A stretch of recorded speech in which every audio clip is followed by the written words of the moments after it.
இனியவர்களே, பாதுகாவலர் கோடி அற்புத புனித அந்தோனியாருடைய அன்பு பிள்ளைகளை, உங்கள் அனைவருக்கும் கோடி அற்புத புனித அந்தோனியாருடைய திருவிழாவை தொடங்கி இருக்கிற நாளிலே திருவிழா வாழ்த்துக்களை மிகுந்த மகிழ்ச்சியோடு நண்பர் பங்கு தந்தைகள் மற்றும் ஏனைய அருள் தந்தைகள் சார்பாகவும் அருள் சகோதரிகள் சார்பாகவும் ஒரு மகிழ்ச்சியோடு தெரிவித்துக் கொள்கிறோம். கரங்கள் தட்டி ஒருவர் மற்றவருக்கு வாழ்த்துக்களை தெரிவித்துக் கொள்கிறோம்.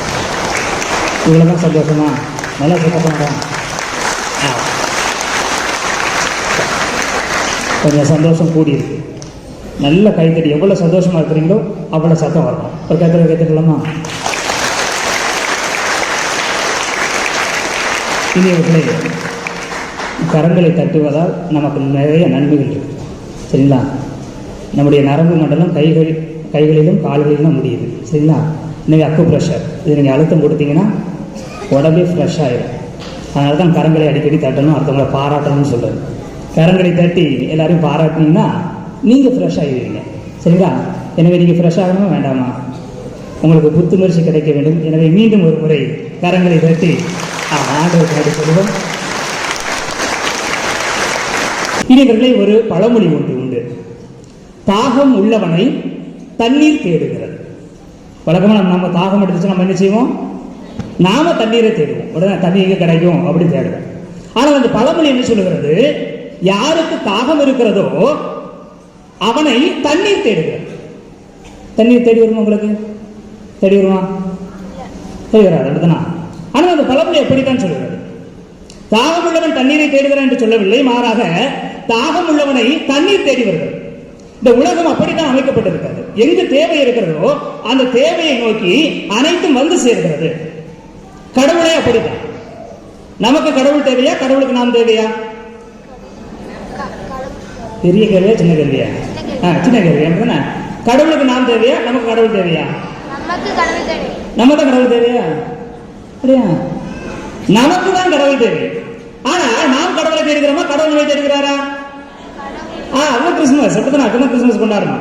இனியவர்களே, இந்த உலகம் அப்படிதான் அமைந்திருக்கிறது. எங்கு தேவை இருக்கிறதோ அந்த தேவையை நோக்கி நிறைவளிக்கக்கூடியது பாய்ந்து ஓடுகிறது. தாகம் உள்ளவன் அவனுடைய தாகத்தை தணித்துக் கொள்வதற்காக தண்ணீர் அவனை தேடி செல்வது போல நாம் தேவையில் இருக்கிறோம். நம்முடைய தேவையை நிறைவாக்குவதற்காக கடவுள் நம்மை தேடி வருகிறார். எனவே கடவுள் எல்லா இடங்களிலும் மனிதருக்கு ஏதாவது ஒரு வகையில் தன்னை வெளிப்படுத்திக் கொண்டே இருக்கிறார். அந்த வெளிப்படுத்துதலை யார் கண்டுகொள்கிறார்கள் என்பதுதான் இன்றைய காலகட்டத்தில் தேவையான ஒரு காரியமாக இருக்கிறார். கடவுள் நம்மை தேடுகிறார், நாம் கண்டுகொள்கிறோமா அப்படிங்கிறது முக்கியம். கண்டுகொள்வதற்கு எது முக்கியம்? பார்வை முக்கியம். கண்களை நீங்கள் திறந்து வைத்தால் போதும். அப்படியே எதையோ பார்த்துட்டு இருந்த மாதிரி இருக்கக்கூடாது.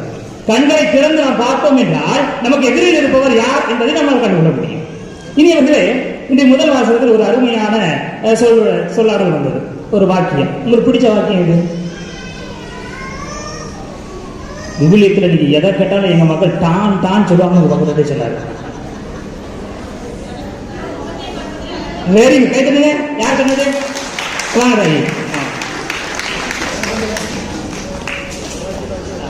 ஒரு பங்கு தந்தை அவர்கள் பரிசு கொடுப்பாங்க. சூப்பர் வார்த்தை. நமக்கு தான் கிடைக்கல, கிடைச்சவங்க கைப்பற்றினேன். ஆமா, சரி. இது வந்து நல்ல வார்த்தையா இல்லையா? அது நல்ல வார்த்தை. என்ன வார்த்தை? மனிதர் முகத்தை பார்க்கிறார், ஆண்டவர் அகத்தை பார்க்கிறார். சரியா தப்பா? மிகச்சரி. அப்படிதானா? Very good. 1 சாமுவேல் முதல் நூல் 9ஆம் அதிகாரம் 2வது இறைவார்த்தை.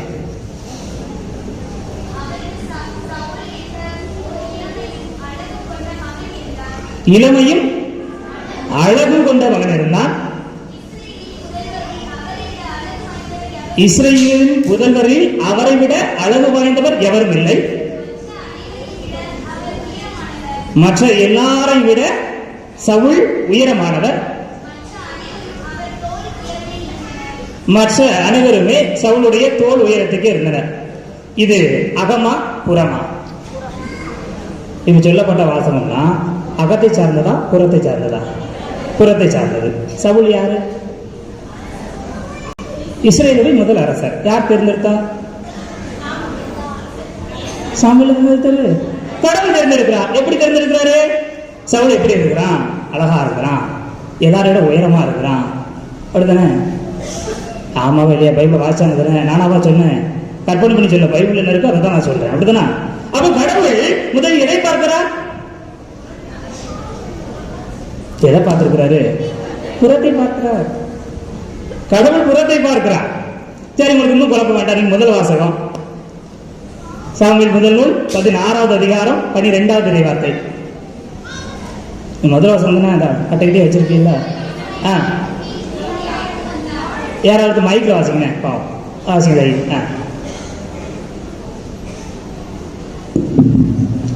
ஈசாய் ஆள் அனுப்பி அவனை அழைத்து வந்தார். அவன் சிவந்த மேனியும் ஒளிரும் கண்களும் கொண்டு அழகிய தோற்றமுடன் இருந்தான். அழகிய தோற்றமுடன் இருந்தான். சொல்ல புரியல? வச்சிருக்க. இனி வந்து மறுபடியும், சரியா, மறுபடியும் ஆண்டவர் எதை பார்க்கிறார்? என்ன பரிசுலாம் கொடுத்தீங்க சாமி. இனி வந்து கடவுள் மீண்டும் என்ன செய்கிறாரு?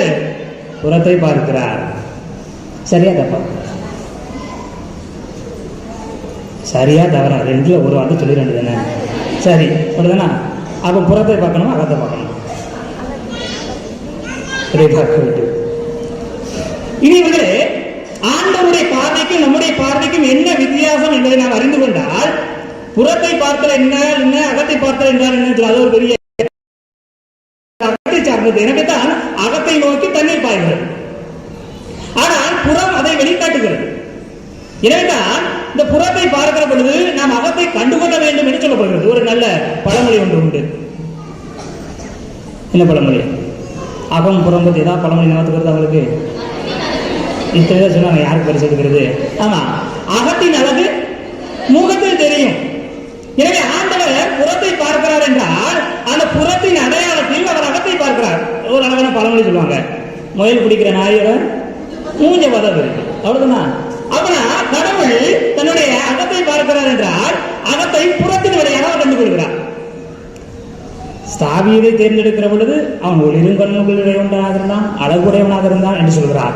அந்த ஆண்டவர் அவரை தேர்ந்தெடுக்கிறார். ஆனால் எலியாவை பார்க்கிற பொழுது ஜெய்சாண்டிகா ஒருத்தன் மாறான், இவன் தான் மக்களை வழிநடத்தி செல்வதற்கு சிறந்தவனாக இருப்பான் என்று சொல்லி சாமுவேல் நினைக்கிற பொழுது இல்லை என்கிறார். எலியா என்ன செய்கிறார்? அவனுடைய புஜபலத்தை காட்டுகிறான், அதிகார தோரணையை காட்டுகிறான். எனவே ஆண்டவர் அவனை நிராகரிக்கிறார்.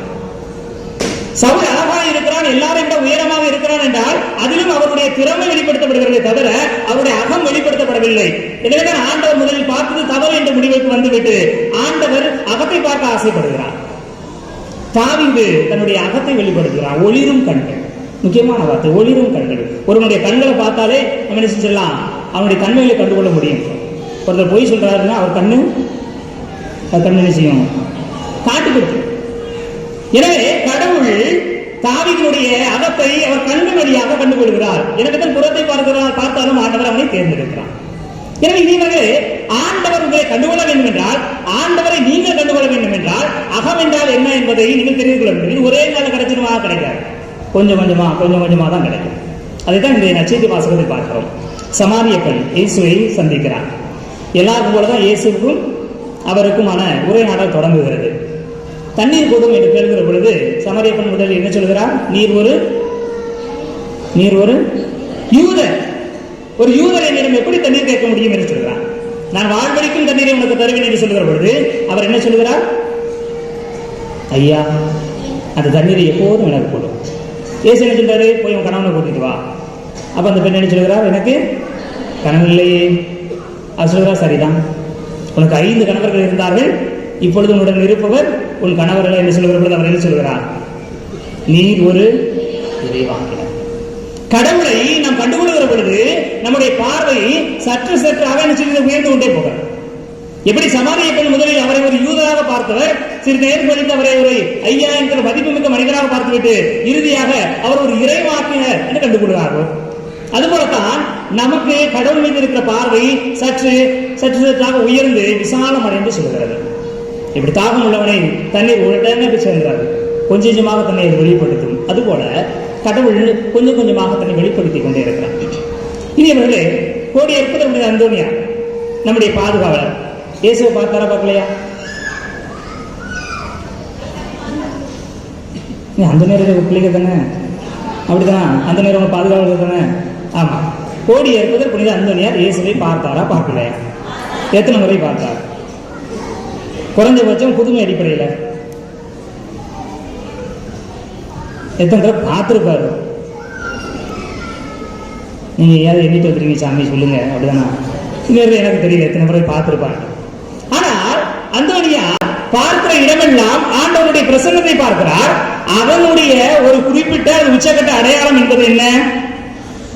இயேசுவை தனது கைகளில். நீங்க இயேசுவை பார்த்திருக்கிறீங்களா? பார்த்திருக்கீங்களா? யாரெல்லாம் இயேசுவை பார்த்திருக்கீங்க? கை தூங்க. பக்கத்துல கொஞ்சம் கையா தூக்கி விடுங்க, பாவம். நான் இயேசுவை பார்த்திருக்கிறேன். நீங்க பார்த்திருக்கிறீங்களா? சாமியாரே கை வைத்துக்கலாம் அப்படின்னு இருக்கீங்களா? இனி வந்து நற்கருணை நீங்க கரத்தில் வாங்குகிறீர்கள். எப்படி வாங்குறீங்க? குருவானவர் என்ன சொல்லி கையில் கொடுக்குறாரு? அப்ப யாரு? நீங்க யூதாஸ் இல்ல, அப்ப அது இயேசுதான். இனி அவர்களே, அந்தோனியார் முதலில் ஆண்டவரை நற்கருணை பார்க்கிறார். அவருடைய புதுமையை பார்க்கிறோம். ஒரு முறை தோட்டத்தில் வேலை செய்து கொண்டிருக்கிறார். வேலை செய்து கொண்டிருக்கிற பொழுது அருகில் இருக்கிற ஆலயத்தில் திருப்பலி நிறைவேறி கொண்டிருக்கிறது. அந்த ஆலயத்தில் அவர் தோட்டத்தில் வேலை செய்து கொண்டிருக்கிற பொழுது எழுந்தேற்ற நேரம் வருகிறது, மணி ஒலிக்கப்படுகிறது. அப்பொழுது ஐயோ ஆண்டவரை பார்க்கணுமே அப்படின்னு சொல்லி நினைச்சாரு. எந்த இடத்தில் பீடம் இருக்குமோ அதை நோக்கி அவர் முழந்தால் படியிட்டு ஜெபிக்கிறார். என்ன புதுமை நடக்கிறது? ஆலய சுவர் இரண்டாம் புரிஞ்சு நற்கருணை ஆண்டவர் காட்சி கொடுக்கிறார். எனவே கரங்களில் இயேசுவை குழந்தையாக ஏந்தியது மட்டும்தான் அவர் கண்டுகொண்ட நிகழ்வு அல்ல. நற்கருணை ஆண்டவர் இயேசு கிறிஸ்து உயிரோடு இருக்கிறார் என்கிற நம்பிக்கையும், அந்த நம்பிக்கையில் அவர் எத்தனை முறை அவரை பார்த்திருப்பார். எப்பொழுதெல்லாம் அவர் திருப்பலி நிறைவேற்றி இருந்தாரோ அப்பொழுதெல்லாம் அவர் இயேசுவை கண்டிருப்பார். அவருடைய உச்சக்கட்ட வெளிப்பாடு என்ன? அவரோடு கொஞ்சம் குழாவுதல், கைகளில் ஏந்துதல். நம்முடைய அருள்தந்தை சுதன் கொடியேற்றத்தில் சொன்னது போல காதோடு காதாய் பேசுதல். அந்த அளவிற்கான நெருக்கத்தை அவர் எப்படி பெற்றுக் கொண்டார்? ஒவ்வொரு முறையும் கரங்களில் ஏந்துகிற பொழுது இது என்னுடைய ஆண்டவர், இவர் என்னை மீட்டவர், என்னை காப்பாற்ற வந்தவர், என்னை அன்பு செய்கிறவர், என்னுடைய கரங்களில் அவர் இருக்கிறார் என்பதை அவர் உணர்ந்தார். அது ஆண்டவரை கண்டதனால் தான் ஆண்டவர் தன்னை முழுமையாக வெளிப்படுத்துகிறார்.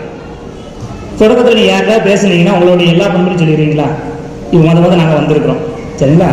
இப்ப நீங்க எங்கிட்ட பேச வாரீங்க, என்ன சொல்லி பேசுவீங்க? பேரை சொல்லுவோம், அப்படிதானா? பேரை மட்டும் தான் சொல்லுவீங்க, அவ்வளவுதான் சொல்லுவோம். உங்க ஜாதகத்தை சொல்லிருக்கீங்களா? சொல்ல மாட்டோம்னா சாமியார் என்ன நினைச்சிட்டு வர தெரியல. முதல்ல எதெல்லாம் நல்ல விஷயமோ அதெல்லாம் சொல்லுவோம், அப்படிதானா? அப்புறம் நல்ல பழக்கம் வந்தாதான் அடுத்த விஷயங்கள்லாம் சொல்ல ஆரம்பிக்கும், அப்படிதானே? அப்படிதான் அந்த வந்து இயேசுவோடு பழகுகிற பொழுது தன்னை கொஞ்சம் கொஞ்சமாக தன்னை வெளிப்படுத்துகிறார். ஆண்டவர் இதுதான் நான், இந்த குறைவுடைய இயல்புடையவன் தான் நான், ஆனா எனக்கு உண்மை வெளிப்படுத்துமே என்று அவர் தன்னுடைய அதிகமான ஆசையை வெளிப்படுத்தியதால் கடவுள் தன்னை முழுமையாகவே வெளிப்படுத்துகிறார். முதலில் ஒரு சதை துண்டாக, ஒரு உடலாக மட்டும் வெளிப்படுத்திய ஆண்டவர் முழு உருவமாகவே தன்னை வெளிப்படுத்துகிறார். இனியவர்களே, கடவுளை நாம் கண்டுகொள்ள வேண்டும், கடவுளை கண்டுகொள்ள முயற்சி செய்ய வேண்டும். ஒரு மறையுண்மைகள் எத்தனை மறையுண்மைகள் இருக்குது? செபமாலையின் மறையுண்மைகள் எத்தனை? நான்கு மறையுண்மையா? நான்கு மறையுண்மை சிறும கணக்கே வந்துடும். ஆமா, நாலுல எத்தனை இருக்குது? 5 இருக்குது. மொத்தம் எத்தனை? 20 மறையுண்மை இல்ல. உங்களுக்கு ஏதாவது வித்தியாசமான மறையுண்மையா தோணுதா? எதுக்கு இப்படி ஒரு மறையுண்மை இருக்குங்க யோசிச்சிருக்கீங்களா? ஏதாவது மாறுபட்ட எனக்கு ஒரு மறையுண்மை இல்லை, அது கொஞ்சம் வாசிக்கும் போது கொஞ்சம் நெருடலாகவும் கொஞ்சம் சிரிப்பாகவும் இருக்கும். 5வது மறையுண்மை என்னது? காணாமல் போன இயேசுவை கோவிலில் கண்டுபிடித்தல். கண்டுபிடித்தல் அல்ல, கோவிலில் கண்டுபிடித்த. கடவுள் எங்க இருப்பாரு? கடவுள் கோயில தான் இருப்பாரு, இல்லையோ? கடவுள் கோயில தான் இருப்பாரு. ஆனா அவங்க மறையுண்மை ஏன் சொல்கிறது? காணாமல் போன இயேசுவை கோவிலை கண்டுபிடித்ததை தியானிப்போமாக. இதுல உங்களுக்கு ஏதாவது நகைச்சுவை உணர்வு வருதா இல்லையா? கொஞ்சம் புதர்க்கமா இல்லையா? இல்லைன்னு யோசிச்சுட்டு தியானிப்போமாக அப்படின்னு என்ன நினைச்சுவோம். அதான் யார் முதல் சொல்லுதா அப்படி சொல்லி சொல்ல ஆரம்பிச்சுவாங்க. பர்வதம் இல்லைன்னா அது கூட சேர்த்து 2 மண்டாடத்திலும் காணாமல் போன இயேசுவை கோவில்களுடைய தியானித்து இன்னென்ன தேவைக்காக ஜெபிப்போமாக அப்படின்னா நமக்கு ஜெபங்கள் ஞாபகம் வந்துடும். இனிவர்களே யோசித்து பாருங்கள், காணாமல் போன இயேசு காணாம போனாரு, கோயில தான் காணாம போனார். ஆமாவா இல்லையா? பைபிள் அப்படிதான் போட்டிருக்கு. இயேசு கோயில தான் காணாம போகிறாரு, அவரை தேடி மீண்டும் கோயில கண்டுபிடிக்கிறாங்க. நாம் கடவுளை கோவிலில் தொலைத்து விடுகிறோம். நம்முடைய புனித கடவுளை எல்லா இடங்களிலும் கண்டுகொண்டார். எனவே அவர் கோவிலில் மட்டும் இயேசுவை கண்டுகொள்ளவில்லை. இயேசுவை அவர் கடவுளில் ஏந்திய தெரிந்த கோயில் இல்லையா, ஏதோ ஒரு இடத்துல இருந்து அந்த வீட்டின் மேலறையில் நம்ம கண்டுகொள்கிறான். நம்ம கோவிலையே இயேசு தொலைச்சிடறோம். கோயிலுக்கு வந்த உடனே என்ன செய்யறோம்? முழங்கால் போடுறோம், பயப்படுத்தி என்ன செய்யறோம்? ஆண்டவரே எனக்கு இந்த மன்றத்தை கொடுக்கும், அந்த மன்றத்தை கொடு, என் வீட்டுல இந்த பிரச்சனை இருக்கு, அந்த பிரச்சனை இருக்கு, அவன் என்ன குறை சொல்றான், இவன் அப்படித்தானா? இங்க வந்து எனக்காக ஒருவர் காத்திருக்கிறார், அவரோட நான் பேச வேண்டும் அப்படிங்கிற உணர்வு எத்தனை நேரம் வந்திருக்கு நமக்கு? பல நேரங்களில் வருவதில்லை. நம்ம கோவிலுக்கு வந்து கோவிலில் நம்மை தான் நாம் பார்க்கிறோமே தவிர நமக்கு முன்பாக இருக்கிற ஆண்டவரை நாம் பார்ப்பதில்லை, அவரை தொலைத்து விடுகிறோம். நமக்கு தேவைகள் இருக்கிற பொழுது மட்டும்தான் அவர் இருப்பது நமக்கு தெரிகிறது. ஒரு ஏடிஎம் மிஷின் மாதிரி, பண தேவை இருந்தால் மட்டும்தான் ஏடிஎம் மிஷின் போவோம், இல்லைன்னா போக மாட்டோம். அதுபோல நாம் ஆலயத்திலேயே ஆண்டவரை தொலைத்து விடுகிறோம். ஆனால் அந்தோனியார் எல்லா இடங்களிலும் ஆண்டவரை கண்டுகொண்டார். ஏனென்றால் அவரிடம் ஒளிரும் கண்கள் இருந்தது. நம்மிடம் ஒளிரும் கண்கள் இருக்கிறதா? ஆண்டவரை தேட வேண்டும் என்கிற ஆவல் இருக்கிறதா? தாகம் உள்ளவனை தண்ணீர் தேடுவது போல ஆண்டவர் நம்மை தேடிக்கொண்டே இருக்கிறார், நமக்காக காத்துக்கொண்டே இருக்கிறார். நம்ம மீது ஆசையோடு ஆசையாக என்ன செய்கிறார்? எதிர்பார்த்து காத்திருக்கிறார், வழிமேல் வீடு வைத்து காத்திருக்கிறார். அந்த ஆண்டவரை நான் கண்டுகொள்கிறேனா, தொலைத்து விடுகிறேனா? இதுதான் இன்றைய நாளில் நாம் கண்டுகொள்ள வேண்டிய, சிந்திக்க வேண்டிய ஒரு சிறப்பான காரியம். கண்களை மூடுவோம். ஆண்டவரே, உங்களை தேடுகிற உண்மை நாங்கள் பல நேரங்களில் தொலைத்திருக்கிறோம். நாங்கள் உங்களை கண்டுகொள்கிற கண்களை பெற்றுக்கொள்ள எங்களுக்கு அருள் தாரும். ஆமென்.